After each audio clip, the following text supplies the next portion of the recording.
Hello everyone, welcome back again. आज हम बात करने वाले क्वेश्चन नंबर 5 से, जहां पर इसके पहले के वीडियोस में हमने बेसिक कॉन्सेप्ट भी पढ़े थे और बेसिक कुछ सम भी किए थे जो हमें मदद करेगा एक लेवल अप ले जाने में। और ये जो क्वेश्चंस होंगे वो पिछले के कंपैरिजन में थोड़े से हल्का एक लेवल अप होने वाले, तो आपको अच्छी तरीके से कॉन्सेप्ट क्लियर होना चाहिए। सबसे पहले हम लोग बात करते हैं what is given in the question number 5। तो राशि इस रसोड़े में कौन था? वो राशि ने क्या किए, मार्केट में 500 शेयर सोल्ड किए। तो ये 500 क्या दिखाता है? ये दिखाता है नंबर ऑफ शेयर्स। 10 रुपीज आपको क्या दिखाता है सर? 10 रुपीज दिखाता है फेस वैल्यू। कितने में बेचा? 30 रुपये। तो ये हो गया मेरा मार्केट प्राइस। तो तीन चीजें हमको एक क्वेश्चन में दिया है। Yes sir. तो जो तीन चीजें हमें क्वेश्चन में दिया है ना, उसको हमको एज इट इज यहाँ पर लिखने की कोशिश करनी है। तो सर सबसे पहले ये कौन सा ट्रांजेक्शन है सर? सेल ट्रांजेक्शन है। Simple, yes sir, sale transaction है। तो सर नंबर ऑफ शेयर्स हमें क्वेश्चन में दिया है। Sir what is given in the question? 500 shares है। 500 शेयर्स सोल्ड। 500 शेयर बेचा। यस। 10 रुपए आपकी फेस वैल्यू है, तो फेस वैल्यू हो गई 10 रुपए। और आपका मार्केट प्राइस कितना दिया है? तो सर शेयर का मार्केट प्राइस दिया है 30 रुपीज। ओके। मार्केट में 30 रुपए के शेयर बेचने के बाद शी इन्वेस्टेड द प्रोसीड, मतलब यहां से बेचा और दूसरी कंपनी में प्रोसीड किया, मतलब आगे बढ़ी। और proceed in 100 rupees shares of another company, मतलब उसने ए कंपनी से बेचकर वो बी कंपनी की तरफ गए। ए में उसने क्या किया? सेल। और बी में उसने क्या किया? परचेज। यानी यहां पर वो परचेज ट्रांजेक्शन की तरफ भी बढ़ रही है। तो यहां पर हमें एक परचेज ट्रांजेक्शन देखने के लिए मिल रहा है, जिसमें वो कह रही है कि उसने 100 रुपए के शेयर खरीदे। कितने के शेयर खरीदे? 100 रुपए के शेयर खरीदे eight a market price of 120 rupees. 100 रुपए के शेयर उसने 120 रुपए में खरीदे। तो सर ये 100 रुपए आपको क्या दिखाता है? तो सर 100 रुपए आपको दिखाता है फेस वैल्यू। और मार्केट प्राइस कितना दिखा रहा है सर? मार्केट प्राइस है आपका 120 रुपीज, 120 रुपए। कोई दिक्कत है? बट सर अभी तक ये नहीं पता चला उसने दूसरी कंपनी में कितने शेयर्स खरीदे। तो उसी को तो पता करना है। उसी को पता करने के लिए हम लोग सम करने वाले हैं बेटा। फिर the first company declare a dividend of 15%। पहली कंपनी ने 15% डिविडेंड दिया before she sold the share, मतलब शेयर बेचने से पहले 15% डिविडेंड लेके गए भाई। उसको मालूम था ये कंपनी डिविडेंड देने वाले, डिविडेंड लिया और कल्टी मार ली उधर से। And the second company declare 7% dividend after the she purchase the share. उसको पता था कौन सी कंपनी कब डिविडेंड डिक्लेयर करने वाली है। तो जो कंपनी का डिविडेंड पहले आ गया, मतलब जो कंपनी के डिविडेंड आने के बाद उसने वो शेयर बेच दिया। बेचने के बाद पैसा लेके घूम रही थी, ये पैसा पैसा पैसा, क्या करूं क्या करूं क्या करूं। एक काम, अरे वो कंपनी के शेयर डिविडेंड डिक्लेयर होने वाले, एक काम करते वो कंपनी में मैं क्या करती हूँ, पैसा निवेश कर देती हूँ। यानी बेचने से पहले डिविडेंड मिला, खरीदने के बाद डिविडेंड मिला। तो बेचने से पहले 15% डिविडेंड मिला और बेचने के खरीदने के बाद 7%। तो rate of dividend is given. Rate of dividend, पहले के रेट ऑफ डिविडेंड कितना है सर? 15%। और सेकंड में रेट ऑफ डिविडेंड क्या है सर? रेट ऑफ डिविडेंड आपका दिया है 7%। Okay. Find number of share उसने कितना शेयर परचेज किया, पहले वो पता करना है। दूसरा, उसके डिविडेंड इनकम में फर्क पड़ा है क्या? उसके डिविडेंड इनकम में फर्क पड़ा है क्या? ठीक है, ध्यान से देखते हैं। पहले सबसे पहले समझने की बात करते हैं कि सर जहां जहां पर मार्केट प्राइस दिया समझ जाने का सर वो क्या है, मार्केट प्राइस दिया मतलब इन्वेस्टमेंट की बात कर रहे हैं। मैंने आपको बताया खरीदते समय इन्वेस्टमेंट, बेचते समय सेल वैल्यू। सेल वैल्यू, तो sale value number of shares into market price. Number of shares into market price. What is the number of share? 500, market price 30। तो 500 शेयर्स इनटू 30। तो सर 5×3 = 15, 30, यानी 15,000 रुपए का मैंने शेयर बेचा। 15,000 का शेयर बेचा। ये 15,000 रुपए का शेयर बेचकर मैं दूसरे कंपनी में खरीदने के लिए पहुंच गया। मतलब मेरे पास मार्केट इन्वेस्टमेंट कितना अवेलेबल है सर? मेरे पास यहाँ पर मार्केट इन्वेस्टमेंट अवेलेबल है 15,000 रुपए। और इस 15,000 रुपए से मैंने शेयर खरीदा भी है, तो सर मार्केट इन्वेस्टमेंट का फॉर्मूला तो वही रहेगा, number of share into market price.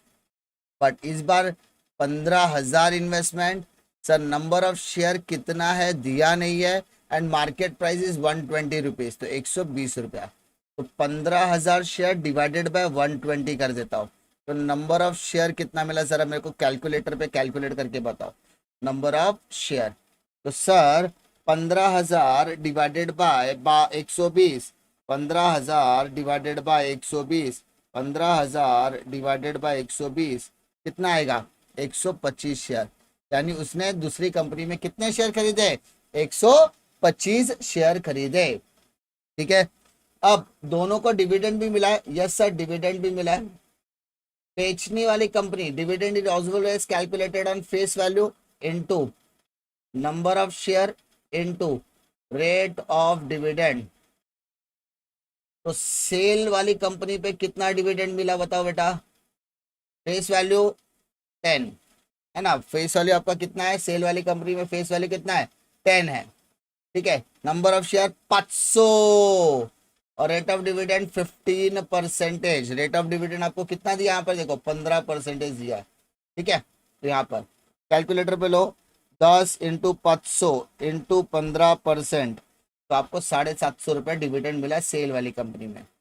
Same आप परचेस वाली कंपनी में डिविडेंड लेने के लिए जा रहे हो, face value 100, number of share 125 and यहाँ पर आपको 7% मिल रहा है। तो सर 100 इंटू 125 इंटू 7%, तो आपको यहाँ पर डिविडेंड मिल रहा है 875 रुपया। तो क्या आपके डिविडेंड चेंज हो गई, क्या आपका डिविडेंड चेंज हो गया, तो change in income, change in income किससे, of dividend, change in income of dividend. पहले कितना मिलता था, 750 रुपए डिविडेंड मिलता था, अब 875 मिल रहा है। तो सर ज्यादा मिल रहा है कि कम मिल रहा है, ज्यादा मिल रहा है। कितना ज्यादा मिल रहा है, तो सर 875 माइनस 750 कर दिया, तो 125 रुपए मेरा को ज्यादा मिल रहा है। तो ये वाला जो पार्ट है देखो, आपको दोनों चीजें मैंने यहाँ पर कैलकुलेट कर दी। पहला नंबर ऑफ शेयर कितना परचेज किया ये भी कैलकुलेट कर दिया, और जो डिविडेंड इनकम में कितना चेंज हुआ वो भी मैंने यहाँ पर कैलकुलेट करके बताया, और कोशिश की कि आपको वो चीजें समझ में आ गई होगी। कभी भी याद रखो, अगर आप परचेज और सेल ट्रांजेक्शन कर रहे हो ना, तो इस तरीके से करोगे तो कहीं ना कहीं आपको थोड़ा सा एक इजी वे समझ में आ सकता है। ठीक है, इतनी बातें समझ में आ गई, यस सर इसमें कोई दिक्कत नहीं है।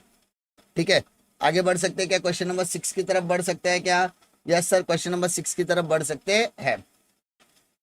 क्या दिया देखो, Puja wants to invest some amount in company A and B. Puja दो कंपनी में लगाने वाले के बारे में सोचिए, कंपनी ए में पैसा लगाओ कि कंपनी बी में लगाओ। By purchasing equity share of the face value 10 inch, दोनों में फेस वैल्यू 10-10 रुपए है। मार्केट प्राइस ए का 220 है 190, ए कंपनी का 220 है 190, बी कंपनी का, तो दो कंपनी 220 और 190।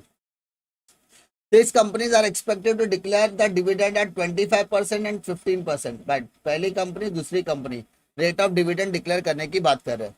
इन which company it is profitable to invest her money, मतलब कौन सी कंपनी में पैसा लगाना फायदेमंद है, कौन सी कंपनी में पैसा लगाना फायदे का सौदा होगा। तो सबसे पहले आपको यहाँ पर देखना है कि आपके पास कितनी कंपनियां हैं। तो सर आपके पास कंपनी ए भी है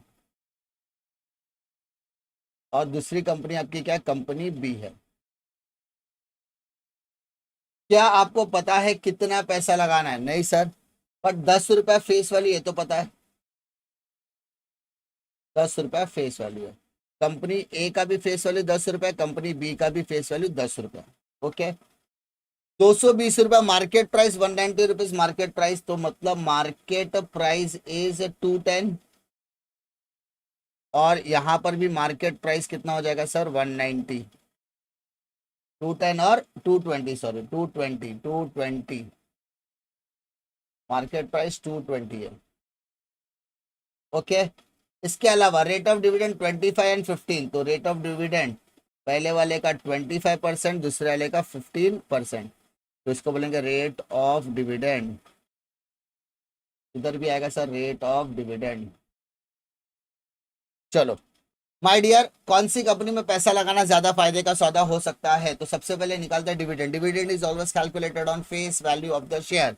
बट सर हमारे पास तो नंबर ऑफ शेयर भी नहीं दिया है, तो बेटा क्या करेंगे, नंबर ऑफ शेयर को एक्स लेंगे। नंबर ऑफ शेयर को क्या लेंगे, एक्स। नंबर ऑफ शेयर को क्या लेंगे, एक्स। तो हमारी डिविडेंड इनकम क्या आती है, देखो dividend is always calculated on face value into number of share into into rate of dividend, rate of dividend. तो सर पहली कंपनी ए में फेस वैल्यू क्या है, 10 rupees, number of share x और रेट ऑफ डिविडेंड 25%। तो sir 10 का 25% कितना होता है, 2.5। यानी एक जो कंपनी वो 2.5x आपको डिविडेंड दे रही है। सेम चीज बी की तरफ जाओ तो 10 रुपए आपका फेस वैल्यू है, नंबर ऑफ शेयर एक्स हो जाएगा और डिविडेंड आपका 15% है। तो इस हिसाब से देखा है तो आपको 1.5x मिलेगा। तो सर डिविडेंड से ही पता चल रहा है ना सर, डिविडेंड से ही हमको पता चल जाता है कि कौन सा, सर 2.5 जो है ना इट इज ग्रेटर देन 1.5। तो इसका मतलब company A is better option to invest, better option to invest. मतलब बेटर ऑप्शन क्या है, कंपनी ए है। क्यों, क्योंकि कंपनी ए का जो डिविडेंड है वो कंपनी बी के डिविडेंड से ज्यादा है। कंपनी ए का डिविडेंड कंपनी बी के इन्वेस्टमेंट से ज्यादा है। तो sir 2.5x is greater than 1.5। तो हम लोग ऐसा कह सकते हैं कि सर कंपनी ए में पैसा लगाना फायदे का सौदा हो सकता है पूजा के लिए। Yes sir. सेम चीज है, क्वेश्चन नंबर आपको यहाँ पर क्वेश्चन नंबर 7 में भी दिया है, उसी तरीके का क्वेश्चन है। क्या कहता है देख लेते हैं। Kartik sold some shares of a company with a face value of 100 at a market price of 160। Kartik ने कुछ शेयर बेचे, बेचा मतलब सेल ट्रांजेक्शन। तो सबसे पहले आपको यहां पर क्या लिखना है, सेल ट्रांजेक्शन। ठीक है, क्वेश्चन नंबर 7 क्या लिखना है, सेल ट्रांजेक्शन। तो सबसे पहले आपको पता होना चाहिए आपके कंपनी का फेस वैल्यू क्या है, यानी कंपनी के शेयर्स का फेस वैल्यू 100 रुपया, market price 160, face value 100 rupees, market price 160। He invested the amount of sale in purchasing of company of another company at the face value of 100 at a market price of 320। मतलब उसने वो पैसा, मतलब वो share बेचा, बेचने के बाद दूसरी कंपनी में पैसा लगा रहा है, मतलब उसको बोलेंगे इन्वेस्टमेंट। क्या बोलेंगे सर, इन्वेस्टमेंट बोलेंगे। ठीक है, अब जिस कंपनी में वो खरीद रहा है तो इसका मतलब वो परचेस ट्रांजेक्शन हो गया। यस सर, परचेस ट्रांजेक्शन हो गया। तो परचेस ट्रांजेक्शन में फेस वैल्यू 100 है, but market price this time is change to 320 rupees, 320 रुपए मार्केट प्राइस है। First company had declare 12% before he sold his share, मतलब पहले वाले में 12% और सेकंड कंपनी ने 9% डिक्लेयर दिया, डिविडेंड दिया है। तो सर रेट ऑफ डिविडेंड क्या है, मतलब कार्तिक के बेचने से पहले भी डिविडेंड मिला और कार्तिक के बेचने के बाद भी डिविडेंड मिला। कार्तिक के बेचने से पहले 12% मिला और खरीदने के बाद 9, तो 12% और 9%। बेचने से पहले 12% डिविडेंड लेके चल गया और खरीदने के बाद 9% डिविडेंड कंपनी दे रही है। If he receive 6,600 as a total dividend amount, मतलब दोनों डिविडेंड मिला के 6,600 रुपया है। Find the number of share sold, number of share purchase and both the dividend amount. ठीक है, तो टोटल डिविडेंड दिया है फिलहाल। सबसे पहले देखो माय डियर, क्या आपको इसमें नंबर ऑफ शेयर पता है? नहीं सर, हमें यहाँ पर नंबर ऑफ शेयर नहीं पता है। नंबर ऑफ शेयर को यहाँ पर लेते हैं एक्स। बट ये नंबर ऑफ शेयर्स क्या इंडिकेट करता है सर? ये नंबर ऑफ शेयर इंडिकेट करता है नंबर ऑफ शेयर सोल्ड, तो उसको मैं एक्स मानता हूँ। ठीक है, dividend is always calculated on face value into number of shares into rate of dividend. Agree? Yes sir. Face value 100, number of share x, rate of dividend 12%। तो 100 का 12% यानी 12x आ गया, तो डिविडेंड आ गया 16। ठीक है, पहली कंपनी का। सेम फॉर्मूला आप सेकंड कंपनी में भी लगाओगे? यस सर, सेम फॉर्मूला हम सेकंड कंपनी में भी लगाएंगे sir. Face value into number of shares into rate of dividend. कोई दिक्कत है क्या? नहीं सर।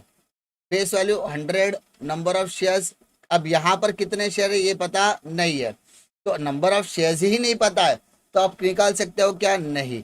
अब ये नंबर ऑफ शेयर परचेज होगा और ये नंबर ऑफ शेयर सोल्ड होगा। Rate of dividend 9%। ठीक है, अभी फिलहाल होल्ड पे रखते हैं क्योंकि number of share of purchase अपने को पता नहीं है। क्या आपने जो शेयर बेचा उसका आपको इन्वेस्टमेंट वैल्यू पता है? तो सर इन्वेस्टमेंट वैल्यू कैसे आता है सर? इन्वेस्टमेंट वैल्यू आता है market price into number of shares. Yes sir, आपके कंपनी का market price 160, number of share x, तो 160x, मतलब आपने 160x का इन्वेस्टमेंट बेचा। ये इन्वेस्टमेंट सोल्ड की एंट्री बेटा, सोल्ड, बेचा, बेचा है ना, सेल ट्रांजेक्शन में बेचा। अभी जो बेचा है ना, ये बेचा हुआ पूरा पैसा आपने यहाँ पर लगा दिया, यानी इन्वेस्टमेंट परचेस। इन्वेस्टमेंट परचेस कितना परचेस किया सर? 160x। तो इस 160x के बेसिस पर आप नंबर ऑफ शेयर निकाल सकते हो। Yes sir. तो इन्वेस्टमेंट का फॉर्मूला होता है market price into number of share. अब देखो बेटा, कंफ्यूज नहीं होना, कंफ्यूज नहीं होना, क्योंकि ये जो मार्केट यहाँ पर देखो बेटा, ये जो परचेज दिखाता है ये परचेज दिखा रहा है और ये क्या दिखा रहा है? सोल्ड दिखा रहा है। ये जो बेचा 160x जो मैंने बेचा है वो दूसरी कंपनी में जाकर मैं इन्वेस्टमेंट करूंगा तो 160x। क्या मेरे पास इसका मार्केट प्राइस दिया है? यस सर, मेरे पास इसका मार्केट प्राइस दिया, वो भी कितना? 320 रुपीज। तो अगर मैं इसको यहाँ पर सॉल्व करूँ, number of share is equal to 160x divided by 320, तो क्या मेरे कैलकुलेटर पे 0.5x आ रहा है? यस सर, 0.5x आएगा। और ये हो गया नंबर ऑफ शेयर परचेस। आपने कितने शेयर परचेस किए? आपने कितने शेयर परचेस किए? तो कैलकुलेटर पे लो, 100 इंटू 0.5 इंटू 9%, तो आपका आएगा सर 4.5x। क्वेश्चन में दोनों डिविडेंड मिल गया, खरीदने का डिविडेंड भी मिल गया, बेचने का डिविडेंड भी मिल गया। तो सबसे पहले निकालो टोटल डिविडेंड। तो टोटल डिविडेंड मतलब डिविडेंड 1 प्लस डिविडेंड 2, ऐसा बोल सकते हैं। बेचते समय कितना डिविडेंड मिला? 1200, 12x, तो 12x, और खरीदते समय 4.5। बट क्वेश्चन में देखो टोटल डिविडेंड आपको दिया 6600, तो इधर लिखो 6600। 12 और 4 16, 16.5। तो क्या करो, 16,000 सॉरी 6,600 में से 6,600 में से डिवाइड करो 16.5। तो सर 6,600 डिवाइडेड बाय 16.5x, तो सर x का वैल्यू आएगा 400 शेयर्स। आपने कितने शेयर बेचे? 400 शेयर बेचे। ये आपका है x, number of share sold. तो नंबर ऑफ शेयर सोल्ड क्या है? x, x मतलब 400 शेयर आपने बेचा। नंबर ऑफ शेयर परचेस, आपने कितने शेयर परचेस किए? तो 0.5x। कैसे देखो, ऊपर अभी आपने निकाला 0.5x दिख रहा है? Yes sir. तो 0.5 मतलब 0.5 इंटू 400, तो आपने कितने शेयर परचेस किए सर? 200 शेयर। आपका सेलिंग डिविडेंड क्या था सर? सेलिंग डिविडेंड हमने निकाला था 12x, 12x, तो 12 इंटू 200, तो सर 2400 रुपये मेरे को सेलिंग डिविडेंड मिला। सेम अगर मैं परचेसिंग डिविडेंड निकालूं तो 4.5x बोला है, तो 4.5 इंटू 200, तो सर 4.5 इंटू 200 कितना आ रहा है बेटा? 900 रुपया। देखो और क्या क्या निकालने बोला था? कितना सोल्ड हुआ? 400 शेयर। कितना परचेज हुआ? 200। बोथ द डिविडेंड, सेल के टाइम पे डिविडेंड हमने निकाला 2400 रुपया और परचेस के टाइम पे निकाला 900 रुपया। हो गया मेरा डिविडेंड, सारी चीज तो निकाल लिया मैंने। ठीक है, कोई डिफिकल्टी है क्या इसमें? नहीं सर। ठीक है, ये क्वेश्चन में थोड़ा सा नया वेराइटी आया कि नहीं आया? यस। ठीक है, आई होप आप लोगों को इसमें कोई डिफिकल्टी नहीं आएगी। कोई भी डिफिकल्टी आती है तो प्रैक्टिस करो, प्रैक्टिस करने के बाद नहीं आएगा तो वापस से वीडियो देखो। तो भी नहीं आता है तो कमेंट सेक्शन या चैट बॉक्स पे आप अपना कमेंट ड्रॉप कर दीजिए। मैं रिवीजन सेशन में ये क्वेश्चन वापस से लेने की मैं कोशिश करूंगा। उम्मीद करता हूँ कि इसमें कोई डिफिकल्टी आपको नहीं होगी। मिलता मैं आपको अगले वीडियो में एक और नए वीडियो के साथ, तब तक के लिए जय हिंद।